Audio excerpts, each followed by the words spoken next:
بسم الله الرحمن الرحيم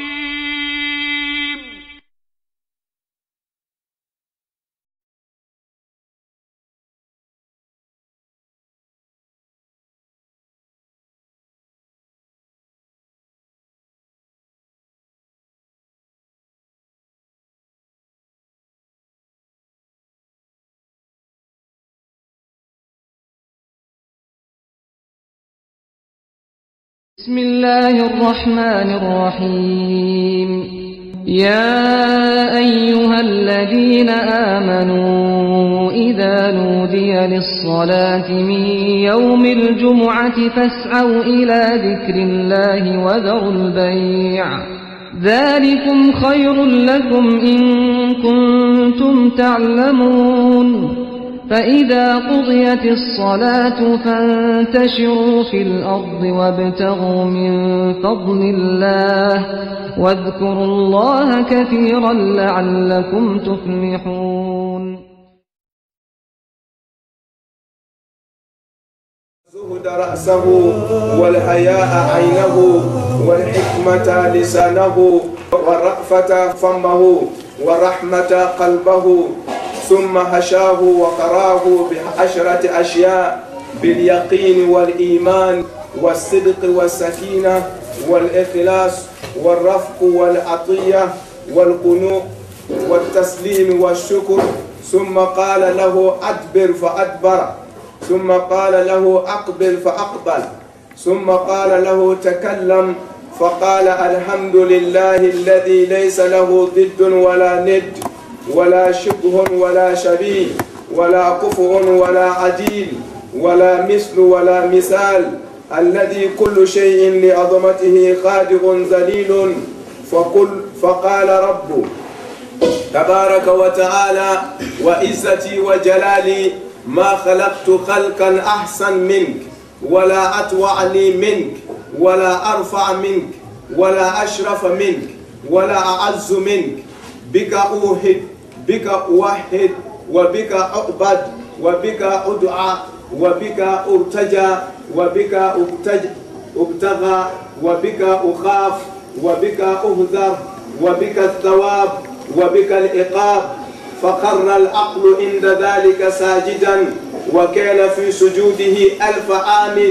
فقال رب تبارك وتعالى بعد ذلك ارفع رأسك وسل تعطى واشفع تشفع فرفع العقل رأسه فقال الله جل جلاله لملائكته أشهدكم أني قد شفعته في من خلقته فيه صلوا على محمد وآل محمد اللهم صل على محمد وآل محمد. بسم الله الرحمن الرحيم إذا جاء نصر الله والفتح ورأيت الناس يدخلون في دين الله أفواجا فسبح بحمد ربك واستغفره إنه كان توابا. برما سلامو أمي هلو تعالى تنوك بارك لك أول من دو مسامي مدامنا تلابا مسامي هنا ناكا جونا ناكا نيرا ليولا مسامي هنا ناكا أدبا ديولا نحكلي كجيني أمو مسامي بارك الله كنما بمبارك برما سلامو kabanga swali ni seba masai mburo ka kan kuntini Muhammad sallallahu alaihi wa sallam anaka so dunga salmo bela jeni utemelen ko fe ka yino masaburo dan fe bela jeni tay shibe masami ka mara korona ka jangata jigi salama ya juruka ani adabade ya bela jeni juruka ani kira ka dima juruka ani kira ya juruka utemelen ko fe mbari maslamo ala kira mana jani ka kira ka kuma kan detaiji sai kuma kan janu makan kelelo na nyefol ni kaja jani ka dola mukaddima su dobe nyabla kuma dobe ambo nyabla ka kuma nyerenye o jumai abado Allah taala ka qur'an mbay konona kuma na jom ni fe deme sewte ani deme sew sembe qur'an ko daba ute anaya soro ni daba o sembe qur'an ko yirute anaya so ni yiru be qur'ana ko nani ala be kuma na yiru ka koka ma ma kuma adresse yiru ama kuma adresse dan fen gorela fo adaba din ani jina adaba din kalte juma fato kote denmisɛnw ko tɛ maa mun kirilen bɛ olu fana ko tɛ a kan bɛ jɔnw de ma ni ko maa kirinin maa min hakili ma bɔ mais hakili tɛ baara kɛ hakili bɛ yen mais a tɛ baara kɛ fato tɛ kuranɛ bɛ kumana maa de fɛ hakili bɛ maa min na et puis a hakili sigilen kuranɛ bɛ kumana olu de a ko cogo di ayaw kuna ka siya i bɛna ye a bɛ kuma ko ale Alahu Taala ye sangaba dan ka dugukolo dan ka nin bɛɛ la ka sanji jigi ka fɔɲɔ bori ka kurun bori ji kan tan nin bɛɛ bɛ fɔra ko a ye su ni tile kɔnfɔnya ko nin bɛɛ kɛra ayat li qawmin ya'qilun i bɛna aya in daminɛ wa min ayatihi i bɛna ye n'i y'a fɔ ka taga a bɛna taa laban fɔ cogo di ko li qawmin ni fɛn o fɛn kofɔra sangawolo la ka danni min kofɔra nin dugukolo la ka danni min kofɔra yin fɔɲɔ ka boli min kofɔra yin sanji ka nali min kofɔra yin baji ka tali kɛ kurun ye min kofɔra nin fɛn o fɛn kofɔra ko nin bɛɛ lajɛlen li qawmin ya'qilun ko hakilimaw ko don n'o tɛ nin fɔ kun tɛ yen sangaba yira kun tɛ yen dugukolo yira kun tɛ yen foyi fɔ kun tɛ yen hakili kosɔn a ko tuguni yɔrɔ wɛrɛ la ko la'allahum ta'qilun mun kosɔn adamadenw ka hakili sɔrɔ ayaw fana bɛ a ka siya ayaw kɔrɔ la'allahum tatafakkarun tadabbarun kaza a ka siya kuranna kɔnɔ fo ka taa tɛmɛ kuma kɔrɔ ye ko kuranna nana hakilimaw de kosɔn fɛn o fɛn bɛ ɲɛfɔla la kɔrɔ hakilimaw ko don hadisa yɛrɛ kumana hakili ka bonda min kan dan t'a la o tumana o wasala k'a fɔ hakili jɔyɔrɔ min b'a la n'o tɛ yen ko tɛ yen adamadenya in na kɔnɔ n'i y'a mɛn ko kuranna hakilimaw ko don o tumana an ka bi kuma bɛ bola mun de kan hakili kira de bɛna kuma hakili kan an ye parce que ala bɛ kumana adamadenw fɛ k'a lafɛn min kan hakili ye o tuma kira bɛna kuma hakili kan o min ye ko bɛɛ lasari ye parce que n'o tɛ kira ko an ma o sallallahu alaihi wa sallam a ko Alahu Taala ye hakili dan ka bɔ nɔɔrɔ dɔ maralen na ale Alahu Taala ka lɔni kɔnɔna o nɔɔrɔ in nabi ɲuman si ma yenge a kan hakili danna ka bɔ min na mɛlɛka si ma yenge o kan ala nana lɔni kɛ hakili in yɛrɛ mumɛ ye ada nana lɔni kɛ hakili in yɛrɛ mumɛ ye c'est à dire a bɛna hakili misaliya an ye farikolomanfɛn dɔ la pour que an ka faamu ala y'a dan ka bɔ nɔɔrɔ dɔ de la o nɔɔrɔ in mɛlɛka ma yenge a kan kira ma yenge a kan ala nana lɔni a nana lɔni kɛ hakili mumɛ ye ka ban ka faamuya lɔni ni faamuya tɛ kelen ala nana faamuya kɛ lɔni da ye hakili da ye lɔni yɛrɛ hakili complet kɛra mun ye lɔni c'est à dire a ye lɔni de kɛ hakili ye ka na hakili da kɛ faamuya ye c'est à dire faamuya kɛ a da ye kuma kɔrɔ ye ko hakili o hakili ni lɔni tɛ yen hakili tɛ yen parce que ko a ye lɔni de kɛ hakili ye lɔni mumɛ a y'o de kɛ hakili ye ni lɔni tɛ yen hakili tɛ yen ko faamuya kɛra hakili in da ye ça veut dire que lɔni da ye faamuya ye ni faamuya tɛ lɔni min na fana da t'a fɛ a kɛra hakili bogolama ye kɔrɔ ye lɔnniya o lɔnniya bɛ yen ni faamuya t'a la o kɛra bobo ye hakili o hakili bɛ yen ni lɔnniya tɛ hakili tɛ ni faamuya t'a la da t'a fɛ kira ka kuma in ka girin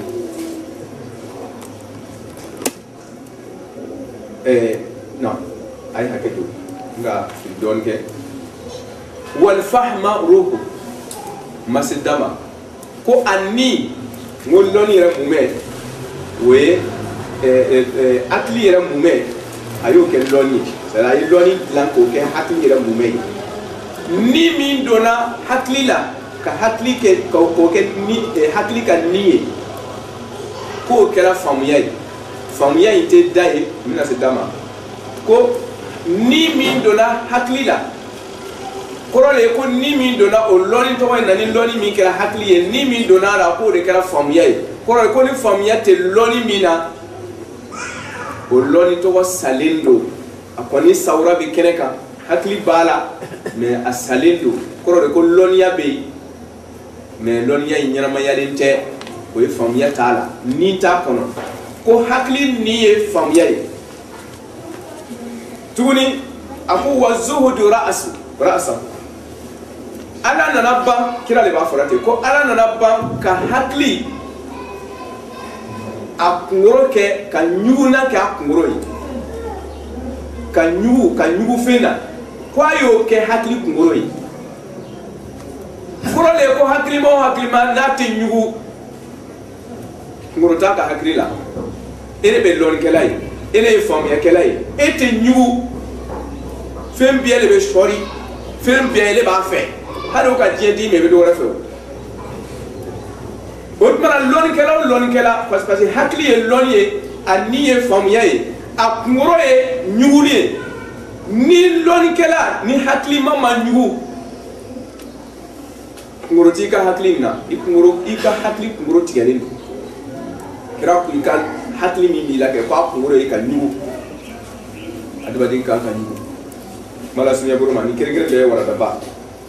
wal haya'u ayna kira ko ala ye hakili ɲakisɛ maloya kɛ hakili ɲakisɛ ye ko a ye maloya kɛ a ɲakisɛ ye a ma fɔ ko a ye ɲakisɛ kɛ hakili maloya ye kuma in min compose cogo kɔlɔsi a ye maloya kɛ hakili ɲakisɛ ye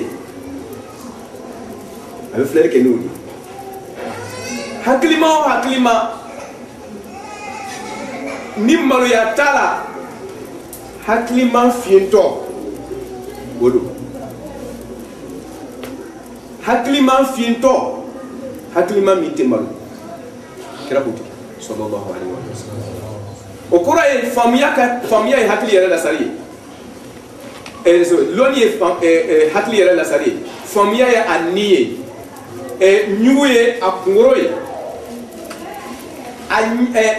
maloya kɛra a ɲɛ ye ni lɔnni bɛ e la faamuya bɛ e la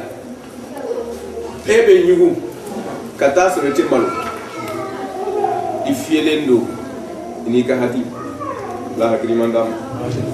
o kɔfɛ wal hikmatu lisanu ala bana ka sababa kɛ a nɛnkun ye a ma fɔ k'a ye nɛnkun kɛ sababa ye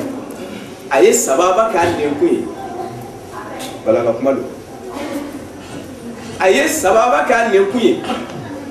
o parce que mɔgɔ bɛ se ka tiɲɛ fɔ mais sababa t'i ka kuma la i bɛ se ka tiɲɛ fɔ i bɛ tiɲɛ fɔli yɔrɔ dɔ a bɛ tiɲɛni kɛ sababa tɛ yen sababa tɛ tiɲɛni kɛ n'a fɔra ko in bɛnna sababa ma c'est à dire ko min y'a place sɔrɔ o de ye hikimatu ye baara min y'a place sɔrɔ o ko ala ye hakili nɛnkun kɛ ala ye sababa kɛ hakili nɛnkun ye hakilima ani sababa de bɛ ɲɔgɔn fɛ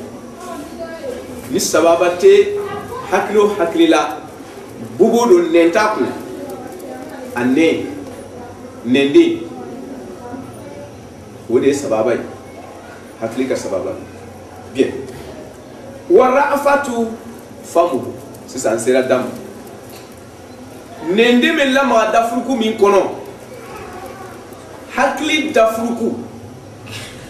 sababa y'a nɛnkisɛ ye o bɛ lamaga dafuruku min kɔnɔna k'o ye makari ye ka makari wa ra'afatu famu o ye makari ye parce que makari n'a fɔra ko kari bɛ makari la c'est à dire tɔɔrɔya dɔ de kan ka kɛ kari la mais a makarilen ma o kɛ tɔɔrɔya in ka de sɔrɔ ra'afatu de ye toroya korotali masa o de rakufu yi o tuma mɔgɔ min makari toroya kan ka jigi yɔrɔ min na a bɛ makari hakilima a bɛ makari ni ye hakilima ye lɔnniya bɛ yen faamuya bɛ yen maloya bɛ yen ɲugu bɛ yen sababa bɛ yen mais i tɛ makari hakilima a ko hakilima ninnu dafurugu t'a bolo a bɛ se ka kuma labɔ ni min ye ɲama sɔrɔ ala ka hakilima d'a ma ko wa rahmatu qalbuhu ko ala nana hinɛ o ni makari tɛ kelen ye ala nana hinɛ kɛ hakili dusukun ye kira de bɛ ko ala nana hinɛ kɛ hakili dusukun ye i b'a dɔn dusukun de bɛ farikolo bɛɛ gérer appareil général de a mémoire de yɛrɛ adamaden mémoire bɛɛ bɛ dusukun de bolo i ka appareil mémoire a b'o karamɔgɔ o tuma na dusukun adamaden yɛrɛ ka mémoire bɛɛ y'ale le ye quoi kana miiri ko cerveau dɛ dusukun bɛ cerveau mara o cerveau tɛ dusukun mara dɛ dusukun de bɛ cerveau mara hakili commandelen don cerveau bolo adamaden kunsɔmɛ a maralen bɛ dusukun de bolo kana k'i bolo ko komi ale bɛ dusukun commandé la la n'i y'a mɛn ala b'a fɔ ko alimun bizati sudur baara bɛ suduru de bolo yen ala hakili man d'a ma o tuma na ko dusukun ko ala ye hinɛ kɛ hakili dusukun ye a ye hinɛ kɛ hakili dusukun ni dusukun de bɛ farikolo bɛɛ mara ni dusukun ye fɛn min kanu ya b'o filɛ ni dusukun ye fɛn min kanu sen bɛ taama ka taa o nɔfɛ ni dusukun bɛ fɛn min fɛ bolo bi sama o nɔfɛ ni dusukun bɛ fɛn min fɛ da b'o fɔ o n'a o ɲɔgɔnnaw dusukun de b'a bɛɛ mara la n'ale ko min tɔw ko o de tɔw y'a dusukun ka baarakɛden de ye ala ko hakili dusukun ko ala ye hinɛ kɛ hakili dusukun ye o tuma na o kɔrɔ ye ko hakilima a ka hinɛ de bɛ a ka lɔnni lataama parce que dusukun de bɛ farikolo mun bɛ bɛɛ lataama o tuma na ni hakili mun bɛ ye lɔnni ye dusukun de tun bɛ farikolo mun bɛ taama kuma kɔrɔ ye ko hinɛ de bɛ lɔnni lataama hinɛ de bɛ hakili lataama ale de b'i bila i kan ka ɲugu min de i bɛ ɲugu o la hinɛ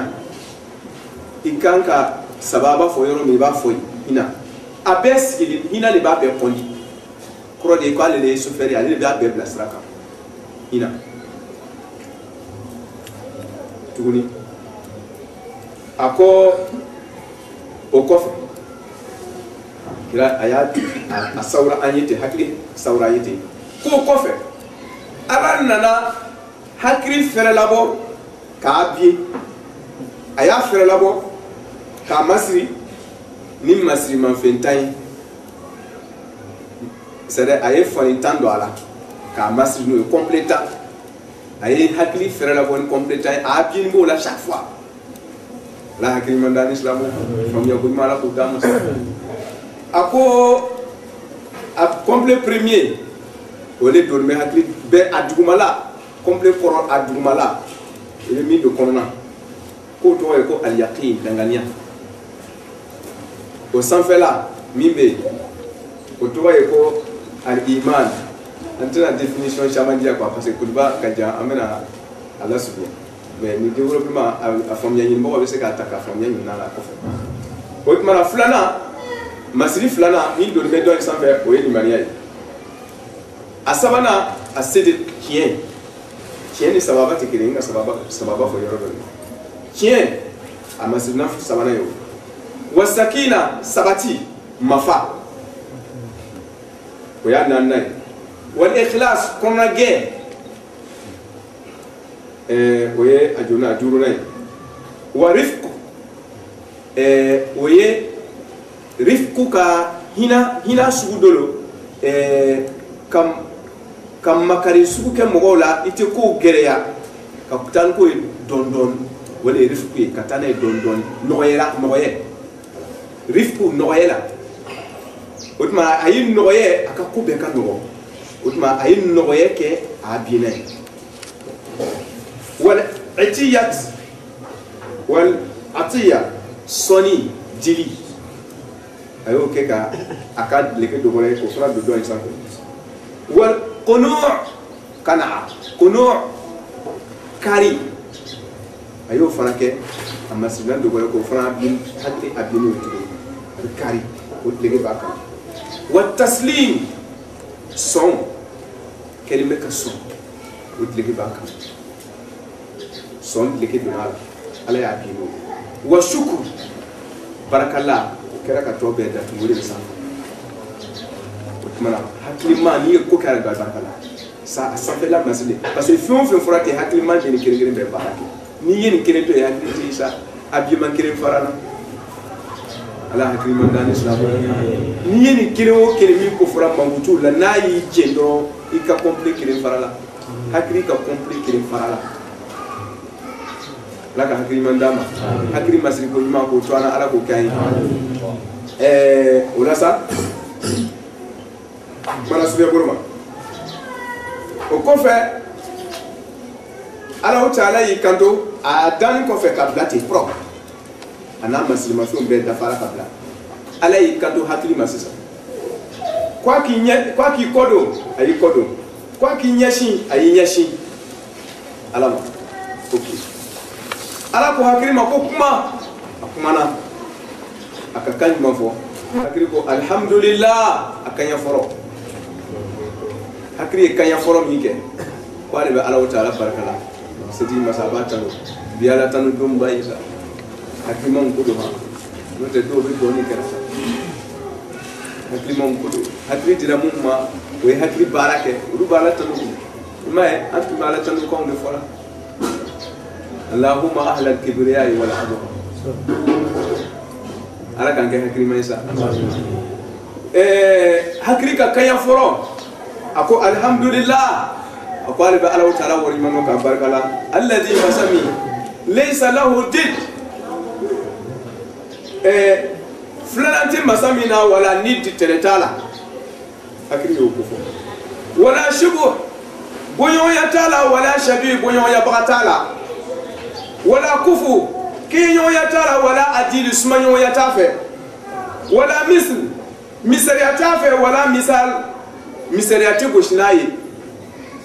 الذي كل شيء لعظمته خادعون فيمبو بين ماجيغلا مسامي كابويي زلي خادعون زلي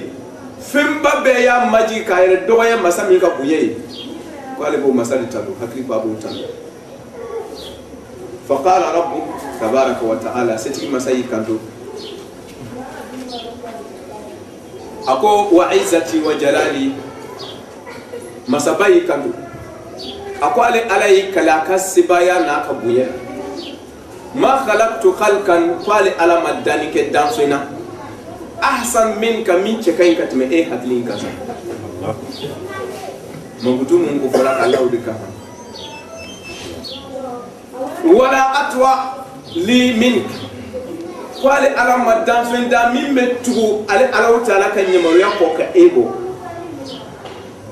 كلام مكتوم مفرق نيكرا وكيف هاي كون بيتم مريكا ولا نيكرا هكذا ماي بيتم مريكا ولا هكذا من كفرق ولا أرفع منك أكو دام في مدالة على برمي كروتا لميكا تميكا نعم مكتوبي ها ولا أشرف منك درجة ما دام في مكة إلبو ولا أعز منك بني ما دام في مكة تميكا أكو سبي بك أوحد أكو سبي إلي حق السباب لا لي على بكين كألا ككلي هكذا هكذا بافو على كين وتما كألا ككلي يأكفو بدوني لي هكذا سباب وبك أوبد أكو على الله تعالى بباتو نيل هكلي وبك أدعى على بويري أمد بوكلا هكلي من كلوسا وبك أرتجى على كنما بنتا نهكلي سبابي وبك أبتغى هلا بيني على في ni nale de sababu ye ala ka jiye be ni hakili de sababu wa bika ukhaf usranye be kale ala nyeni de hakili de sababu wa bika uhza sranye be ke masaba yere kunye sai premier ta sranye be ke ala ka janama ni de kene hakili de sababu sranye be kale ala utara yere nye ni de hakili de sababu wa bika thawab ile hakili de fana sababu la sara baraji be di mawba wa bika al-iqab ile hakili yere fana sababu la mawu be sika jamata فقر العقل عند ذلك ساجدا على يوتنور كاين فو حقلي واتمنا حقلي بنا كسجودك علي ما نيما حقلي ما ني هرا سوري بالا بركلا سا سمرو برين ان سونا دي فوا ما سجودك بي علي حقلي تنو حقلي سجودك علي وري دابي يالا حقيقه ala kan ke hakilima ni gara hakilima be sabolo ibi ki ala barka la bay bi son ala kan ke hakilima ala kana fon hakila hakili bina ka sujudu ke wa kana fi sujudihi alf am aka sanwa kini ka be sujudu ko ma ko gota hakili kira de ba fo iko sanwa kini ka sanno bida diga jiye dugoro sanno ala b'a fɔ san dɔw ma ko o tile kelen de diɲɛ san 1000 est ce que o san don wa hakili ye san 1000 kɛ a tɛ bɛ dugu ma maa ko kɔrɔta ala kelen k'a tan ni ɲɔgɔn cɛ a ye du fara kɛ wari o de ye hakilima ye n'i ye hakilima tan don a bɛ du fara kɛ wari ɲuman kan ala k'an dirisi dɔw ma sa n'i y'olu tan don dɔrɔn u bɛ sunɔgɔ de hakilima tɛ namu فقال رب تبارك وتعالى بعد ذلك hakili kelen ko ka san wa kelen ga sujudu la ma kun korota bala tanula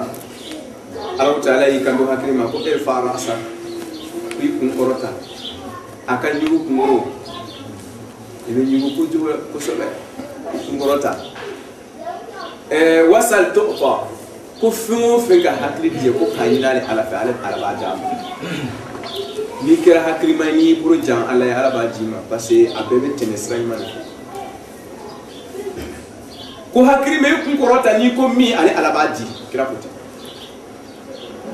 washfa tushfa ko soronan doke ale Allah taala fe mi ki dia ale alabe soronan doyi ni hakiri man ka buru korota ko ko law dana farafa al aqlu ra'sahu fa qala Allah jalla jalaluhu hakiri man yi hakiri ya kun korota fa qala Allah alai kanto yorola akan melekawma hakiri ya kun korota wati ako masabako akan melekaw ma kwale be ushidukum kwale be melekaw be seriya ni yoyina anni kwale Allah taala qad shafa'tuhu kwale ye surunan donke hakliye sade jendila haklima na ko mika ke o kake fi man mugota kula ayisu ale alay jendi hakili ma kasurnan donke mugoka kula khalaqtuhu fihi ale alay hakili danka do mina no adabade ko miyo mi ka hakili dia kwa ko fo ni hakili jena ko ale Allah taala jena me a jena ma mugota kula ale ya do mina no adabade bari maslamu anti baraka ni hakili sa كان كهاتي لا بارك على بوك أفهم يقول ما على بوك اللهم صل على محمد وعلى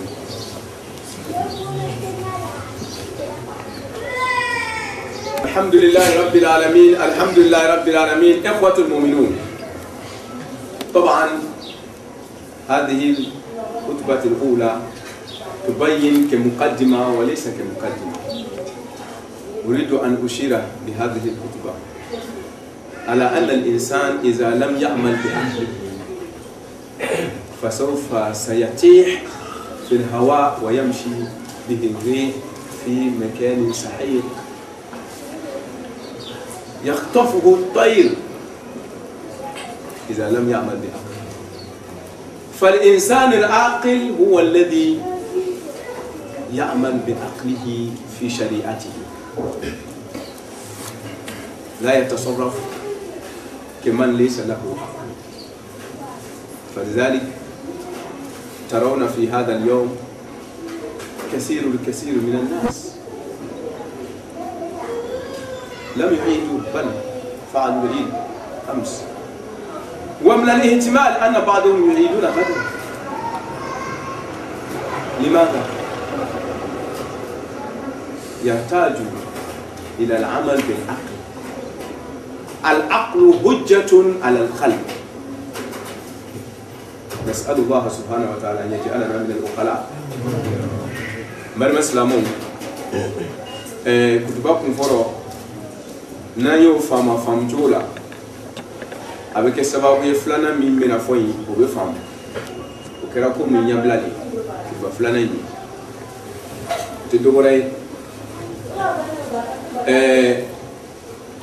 abado ame sedi kerabi do ya ke kun adola ere do bena kesini adola do bena kesini kon man nouvelle ta ajamana to la pa ya foran kun ko do bena kesini je dis mais ma confirmation sur bi peut-être où des gens changé ka ke bi o mal Auduma donc a foko die dugoro kele dugoro flatter na de badu sigiri ma kan dugoro kele ni kalo ele te den flyer kalo e dengere be kalo te flyer ate boko flafana ke dugoro sa fe boko kele do astronome mo be benama il mo falaki mo nujum do lo mo ko be benama kalo e woro ko kele ni abe woro second kele ni kono dugoro sa fe bana rugo kirimpe na benami ka telefelama a bene ka telefela na benami ka sufela bene ka sufelama na benami ka fajar ma bene ka fa na benami ka fitirima bene ka fitirima rugo kirene to koroka e ti atani ka nesi ni ka sonda se bika faji ni bika sorry bika serike na kera ka mo muso su erimina wala kera ka mo so tere erimina rugo kirin kono to koroka se den kalone awura lendima ale lololoni beko kalo yin worola tenelon a worola tenelon terefe non dimanche long vite ça fait tenelon a worola tenelon terefe à 8h12 minutes 8h12 minutes Tenelon son mandat fait 8h12 minutes à Worola Dugoroka. Kapé Maka 11h12 minutes. En fait, Abidjan, ça fait 8h12 minutes. Lundi, téléphone. Kalo Bangela, Dugoroka. O Tenelon ou l'a fait. Kalo Benato, Télé Doni, qu'on fait midi Woro, Abidjan Kadiatila. Mais Makata, il m'a fait 2 minutes seulement, Télé Doni, qu'on fait avec lui. 10 minutes seulement, Télé. Abidjan avait peu 6 minutes, le Diwaro, les données qu'on fait, Tenelon l'a fait. Il y a des détails. À Konbola, depuis ce moment, fait voilà. Mais à Teye, il y a la Yella. Dieu l'onkela ou l'olombo benama, quoi Teye, Dieu du gros, continent Woro et Chika. Quoi Teye. Et Dieu l'olombo au pot. Ne akumate au cas conseil général de Kedien qu'on a réunion pas de Kedien le mora paix fait à dynamo mi dynamo fait mais le longue amour bébé au cas réunion mi au ko ko nulu kaloni ya sabati ko kalobe ye watimi ni mo ya ye sababa bal mais nulu ka sabati no kaloni ko kalote ye watimi ni mo kwa ne ya ye ko kiete dans le conseil général au son mo ka réunion pas micrati kunulu kaloni ya sabati kwati ye watimi ni mo kwa ne ya ye ko kiete ne kuma kante aita u don gelo ni ako fasalu ala zikri kuntum la ta'lamuna kwanye doni karfatibula bi loni développer la bi lombo au pays o b'a lɔ a bɛ worola seconde min na a bɛ bɛn na waati min o b'a kalama a bɛ ye ka bɛn waati min fana o b'a bɛn lɔ pourquoi an bɛ ban a lɔnbagaw ka lɔnni na et puis a man k'a kan anw yɛrɛ tɛ min lɔn ko f'an k'a kɛ an ta ye bon lɔnbagaw bɛɛ ko kalo tun tɛ ye tɛnɛndon wula fɛ ni ɲɛ ye mais olu kɔni k'a dɔn a bɔra depuis 8 heures mais k'a tɛ ye ni ɲɛ ye diɲɛ lɔnbaga bɛɛ bɛnna o ma k'a tɛ ye ni ɲɛ ye wula fɛ bon an b'a fɔ lɔnbagaw peut-être u bɛ se ka fili bon sariya ko bon comme o bɛ se ka fili ko a y'a ɲɛɲini a ye taa filɛ n'a k'a ye ne bɛ kɔsegin dɔɔnin o ala kira ka tile la sallallahu alaihi wasallam yala o sɔrɔ mɔgɔ ninnu o bɛ lolo lɔn ka tɛmɛ kira kan wa lolo bɛ woro seconde min na kira b'a lɔn ka tɛmɛ olu kan kosɛbɛ mais pourquoi kira ko a ma ko sumu ni ruyati waftiru ni ruyati ko a ye sun don n'a y'a ye a ye sun bila n'a y'a ye mais kira bɛ kalo woro lɔn ka tɛmɛ o sɔrɔ mɔgɔw kan pewu ilimu farati dɔn mɔgɔw kan ne ta tun b'a fɔ ye ko a worola bi lɛri ma sɔrɔ la tan a ma besoin ka mɔgɔ ci k'a ɲini yɛrɛ walayi mais a ko cogo di ko a y'a ɲini c'est-à-dire lɔnni k'a fɔ k'a bɔra nin kɛ kira tɛ baara kɛ n'o ye sariya tɛ baara kɛ n'a ye n'o tɛ kira b'o dɔn ko a y'a ye c'est clair et net kunfinya tɛ dina la kira bɛ kalo worolon lɔn ni mɔgɔ bɛ fɛ k'a fɔ k'a worola dɛ an bɛɛ b'a kalama k'a worola depuis tɛnɛndon an bɛɛ b'a kalama k'a worola depuis tɛnɛndon sɔgɔma 8h12 minutes pourquoi an ma se ka kun b'a dɔn parce qu'on attend pour qu'on voit an bɛ fɛ k'a ye parce que kira ko an ka sun don n'a k'a ye ko an k'a tigɛ n'a k'a ye kira yɛrɛ tun b'a worolon lɔn mais a tun b'a kɔnɔ de fo k'a ye propre et net n'a fɔ an ye tugu kira ka sunna ko kɔni ko gɛnni ala k'an kɛ baarakɛbaa ni hakili ye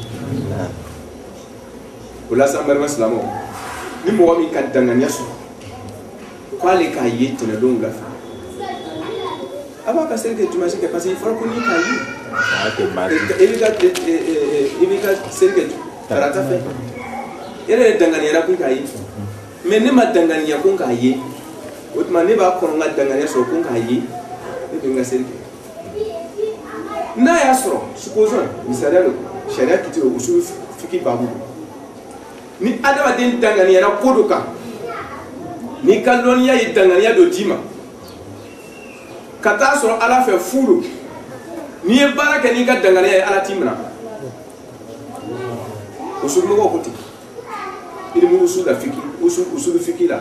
ni maa danganiyana ko kan 100% siga t'i la hali ala fɛ ni fu don sariya kun ye baara kɛ n'i ka danganiya ye kana danganiya bila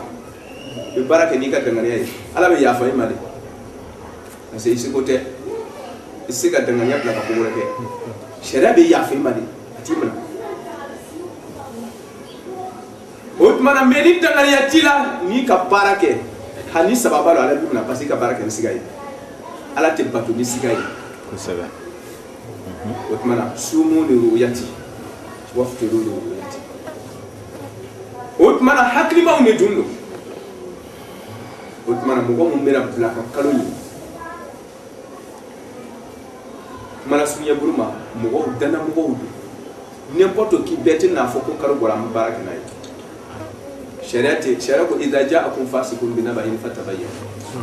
dɔw yɛrɛ bɛ yen olu preselen don ka sun bila depuis a fɔra ko sunkalo banna bi o su kelen bɛɛ o bɔra k'u ka kow daminɛ mais o mɔgɔw pɛrɛlen don k'a fɔ k'olu ka kalo ye u kɛ mɔgɔw k'u ka sun bila u k'u yɛrɛ sɔrɔ silamɛw ala m'a fɔ gansan idha ja'akum fasiqun binaba'in fatabayyanu fasiku tɛ kafiri ye o fasiku bɛ silamɛw ni cɛ la a bɛ dɛrɛgɛba don a bɛ se n'a ye a bɛ kuranna kalan n'a ye a dɔw yɛrɛ ye imamu ye mais fasiku a tɛ malo ala ma n'a fɔra k'olu bɛɛ ye kalo ye ko an ka sun tigɛ n'o bɛɛ ta kumakan ye don dagara n bɛ taa mun fɔ ala ye a ye kow sɛgɛsɛgɛ n m'a fɔ a tɛ sɛgɛsɛgɛra mais an ye dɔ fara ɲɛɲini kan hali bi Iran n'a ka Iranya a taalen bɛ ɲɛfɛ lɔn na dɛ a bɛ brisé min voté k'a bila kalo ɲini kama et puis ceux qui sont fait étude uniquement ka kalo ɲɛɲini a docteur babaw olu ka olu le ta k'a bila diɲɛ jamana côté bɛɛ la kalo bɛ se ka ye yɔrɔ o yɔrɔ Clément Toumana ni sumaro bena Clément Toumana abe yoro mina ni abena samia ma abe wati mina abe yoro mina abe position mina ka mugo spécialité ou mu yere ka pare kalu nyini ko lu sara uniquement ou benta ka ta nyini lekere ko ko so ala ko akmilu iddata ko ye kalu jatita ta fa lekere problème bala de problème de lekere ka ni sere rakas sere fana kɛra k'a saba ala tɛ saba siyɛ filɛ dɛ raka kelen min k'o to ni ala ma fari kɛ bololankolon bɛ bɔ n'i ye telefɔni numéro composé ni sifuru 6 la n'i ye 5 kɛ 5 ka siya o den kelen bɛ to a kɔfɛ n'a bɛna taa yɔrɔ la an ɲɛ bɛ tile kelen laban ye ala m'a fɔ bansan ko akmilu iddata parce que ala k'a dɔn maaw tɛna dafana in bila la n'o ma bila la min bɛ ɲini a tɛ sɔrɔ. Otmana ni ka blala siga wulle la ka fo ka ma dafa adna ya sura tun dafa la supposons ne ya so kalo tun dafa ere sigala ika klekere fa ika baraka ni ka dangania di parce que man ka baraka siga yi ala timna ko mo se ga terege parce que malo lonia tun timurala ala ko angale batoni loni ni nga fo isa ngo hakli fabriquer la kabo ngo hakli yere compliquer la loni norodo mais ala ye loni ni ke a yere bakutu ni ka so ka famia ka ni ona nyono ka tasa utmana ni lonia ti fo itinya so fo ka lonia de ta fo ka baraka ni hakili ala dunyo qur'an ji ga kuma hakili ya rabbi kan ke sharia la batu boy ni hakili mai ala ka kosegi aywa kira ka kuma kama an ga kalo ye ka soro ka don ka kalo ye ka soro ka mun ko kalo bola ni o ka diɲɛ lɔniw ye a tɛ nankari mais n'olu ko a bɔlen sera ko a bɔra kɛ an bɛ taa ɲini de n'olu ko a bɛ se ka ye n'an ka ye alhamdulilayi n'an m'a ye on attend an ka ye n'an ka yeli sera an b'a ye kira ye min fɔ an ye o de don an ka mariju fɛn o fɛn bɛ diɲɛ kɔnɔna n'an bɛ takilidu kɛra olu la olu bɛɛ lajɛlen ye o de fɔ an ye ko a ma sabati olu ka lɔnniya kɔnɔ k'a bɔra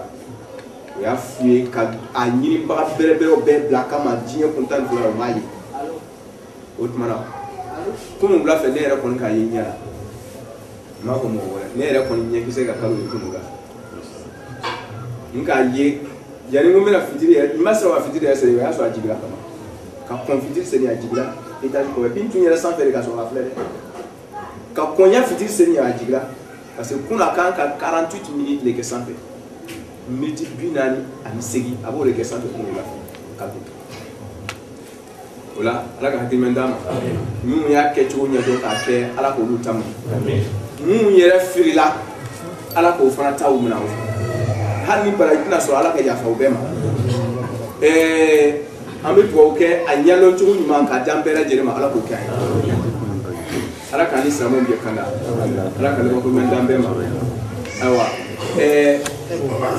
n ye hakili k'a fɔ hakiliman tɛ waso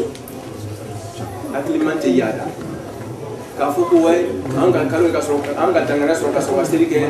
non hakiliman tɛ waso o t'a la bɛɛ ka baara kɛ n'a ka danganiya de ye a ye bɛɛ to n'a ka danganiya ye ala de bɛ taa bɛɛ ɲini k'a ta e tɛ se ka ne sara ne se k'i de sara ala de b'an bɛɛ sara ala de bɛna taa an bɛɛ ɲini k'an ta ma o tuma an ye kɔsegi ka baara kɛ n'an ka lɔnniw ye n'an ka hakiliw ye ni kira y'a ladilikanw ye awa ala bɛ taa an bɛɛ kiti an ta ma ala ka hakili mɛn d'an ni silamɛw ala ka laban ko ɲuman d'an ma allahumma salli ala muhammad wa ala muhammad ربنا آتنا في الدنيا حسنة وفي الآخرة حسنة وقنا عذاب النار اللهم لا تكلنا إلى أنفسنا طرفة عين وحملنا بفضلك ولا تحملنا بأجلك يا كريم اللهم صل على اللهم لا تكلنا إلى أنفسنا طرفة عين وحملنا بفضلك ولا تحملنا بأجلك يا كريم اللهم بحق اسمك العظيم العظيم على الجل الأكرم يا هو الله لا إله إلا هو الحي القيوم على عرشه العظيم بديع السماوات والأرض ذو الجلال والإكرام لا إله إلا أنت الكريم العظيم وهو بكل شيء عليم وبهذه الكاف هاء يا عين صاد حاميم عين سين قاف ألف يا ميم ألف لام ميم صاد. الله لا إله إلا هو الحي القيوم. اللهم بحق محمد وآل محمد صل على محمد وآل محمد واستجب دعاءنا بحق سر سورة المبارك بالفاتحة. بسم الله الرحمن الرحيم. الحمد لله رب العالمين الرحمن الرحيم مالك يوم الدين. إياك